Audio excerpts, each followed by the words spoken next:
Good morning. It's Wednesday.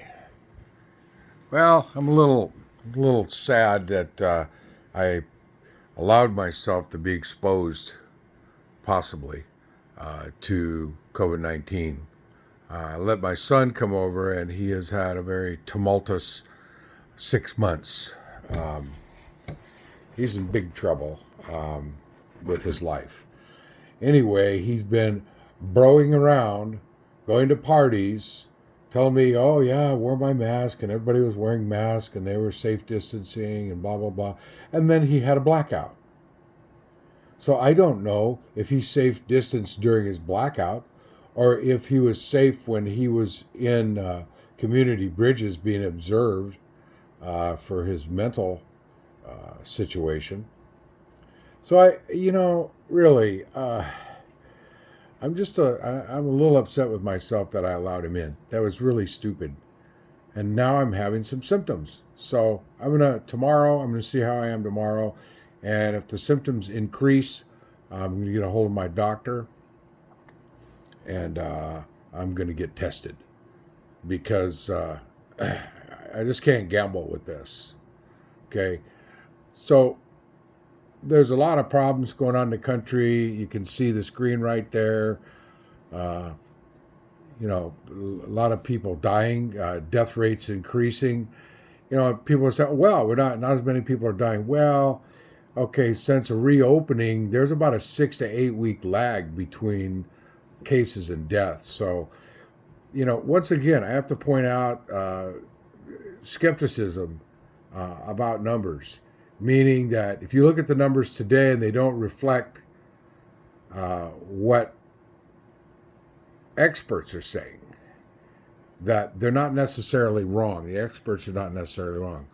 What's wrong is taking a position on incomplete data. And that's what this is. This is incomplete data. Okay, so we have to wait it out. I have to wait it out. I'm going to take my temperature when I finish this, see what's up with that. So, look at this. Texas. Couldn't happen to a better place. You know what? The best thing about Texas for me has always been the way out. The road out, the airplane out, whatever. Don't like Texas. Never really did. Had some good times there, limited times there. However, want nothing to do with Texas. Don't like Texas. Okay? Oklahoma, same thing. Don't like Oklahoma. Don't like Arkansas. Don't like all those places. Don't like the Deep South. It's basically what Trump referred to. It's a shithole. So enough on that. Move on to the next topic that I'm more concerned with. Not because it's that important. It is important. The bounty of Russians on American troops. Okay, first of all, the war should have been over on our part years ago. This war has gone on for over 20 years. We should be out of there. That's what the problem is. We're still there. We perpetrated all manner of death and destruction on USSR troops through the Mujahideen. Does everybody forget that? We did that. Okay, so that wasn't good. What wasn't good was the fact that we went in there after that. Every foreign power has failed in Afghanistan. Everyone. They've all failed. Why? Because there are people that doesn't want to be occupied by other nations. I guess they have the right to self-determination. Well, you know what? If they're a pit of extremist Islam, that's what they are. I think we have to let it be. If that's the case, in any case, I think we have to let it be.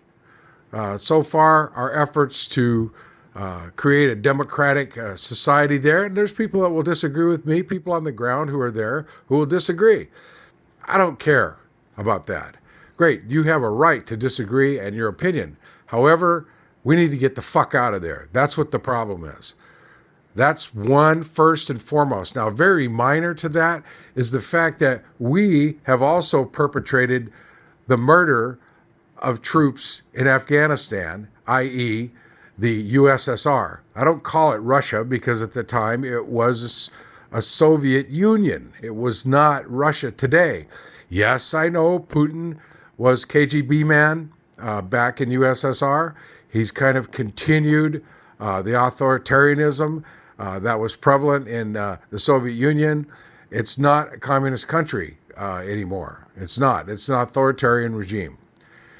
So what do we need to do? We need to get the fuck out of there. You know, one thing about Afghanistan is American deaths have gone down since we got troops out of there. So the Russians are playing payback. The Russians are playing divisive deconstruction on our country in all areas they can. Come on, acknowledge it. So what do you have to do? Okay, so you fight back and you shrink out of these things. We don't need to be an imperialist power anymore. We don't need to be an imperialist power. That's not our deal, okay, anymore. We don't need to have military presence all over the world. We need to get the fuck out. So, you know, two wrongs don't make a right. Okay, so we had Russians killed. Okay, Russians have people killed. Okay, there's a bunch of bad things going on. The best thing to do is get the fuck out. Yes, the president is negligent. Yes, the president is not really worthy to be called president. Yes, the president needs to go away. But he doesn't care about the country and the people. He only cares about himself and his personal interests. And he does things that further those aims. That's all he does. And he's lame at it, just like he's always been in most of his business undertakings. He's lame. He's a fucking idiot. So you people that support him, that listen to this, go fuck yourself. No, don't do that. That's good. No, eat shit. Eat shit, motherfuckers, because you're eating up the shit that he spews regularly. So maybe the tide has turned, and maybe you fuckers who supported him have a chance for redemption. Maybe. Maybe you do. I doubt it. I don't think there's really any redemption for you fuckers. I really don't. I think Trump is a symptom of the idiocy, the insanity, the tribalism, the racism, the bigotry, the white bullshit, white man privilege bullshit that pervades our society. He's a symptom, okay? And so now you have to take action, okay? The beauty of it, I'm not a Biden supporter. I don't like Biden. I really wish Biden wasn't the candidate. I'm a Bernie guy. I love Bernie. However, I want to point out to you people that are bemoaning Bernie. Bernie's great. Bernie has done the major part of his objective. What's that? He has gotten a huge movement going. Look at the streets, the movement. It's the movement, not one man. This bullshit about one man can fix everything is just that. It's bullshit. So when you stop believing in that and you start believing in the power that the people can exert, that's power to the people, that the power to change things have to come from the majority of us all, not from a bunch of white supremacists, white privileged motherfuckers. No, not from just Black Lives Matter, not from any of the singular particular movements. It comes from an overall movement. And that's what Bernie is about. So in my opinion, and to his credit, he has succeeded. The fact that he's not running for president, I don't like that. I wish he was. I think he would win hands down. He's not running. So, and he's supporting Biden. So there you go. I'm not supporting Biden. I'm not telling you who I'm going to vote for or not going to vote for. That's none of your fucking business, just like it's none of my business who you vote for. What I'm heartened by is the fact that people like the vice principal who unseated Elliot Engel from his seat in Congress in New York, that's the things I'm heartened by. I'm heartened by the two black gay men that are probably going to get elected into the House. I'm heartened by those things. I'm heartened by America's large city mayors who are largely Democrats, who are doing things to protect their citizens. That's the things I'm heartened by. I'm even heartened by the occasional Republican governor that does a couple of good things. However, that does not exonerate them from being GOP slime. The GOP, in my opinion, is a party that has suffered a massive deconstruction. It has become perverted by Southern Democrats since their exodus from the Democratic Party that Johnson caused, that LBJ caused. And it has ruined the Republican Party. Republican Party is a party of greedy bastards. Yeah, we could go on and on and on about their corruption and their bullshit. And then these little podcasters who are trying to be junior Joe Rogans. Look, Joe Rogan is bad enough. He doesn't need any sycophants. He's bad enough. Just the fact that he was a big Jordan Peterson fan was enough to have caused me to run to the bathroom a little early. He's so full of shit. Fuck you, Joe Rogan. You have some good interviews, you have some good shows, but I can't sit and listen to your diminutive talk for 2 hours. Fuck you. You could probably put the worthy content of a Joe Rogan program in about 15 or 20 minutes. And that's about how long I go on. It's about 15 or 20 minutes. Today it's going to be shorter. So piss on you, Joe Rogan. Piss on you and who you choose to be your guests. We don't care. A lot of us don't care about MMA. A lot of us don't care about your libertarian opinions. I don't care if you smoke weed or not. I actually don't like it that people like you do smoke weed because you give the use of cannabis a bad name. Because all it does is keep you in the perversion of your thinking. So, okay, so you don't like my rants. Okay, well, you don't have to listen. Don't listen to me. Don't listen to me. Go fuck yourself. That'll feel better if you go fuck yourself. You know, go jack off in a black room.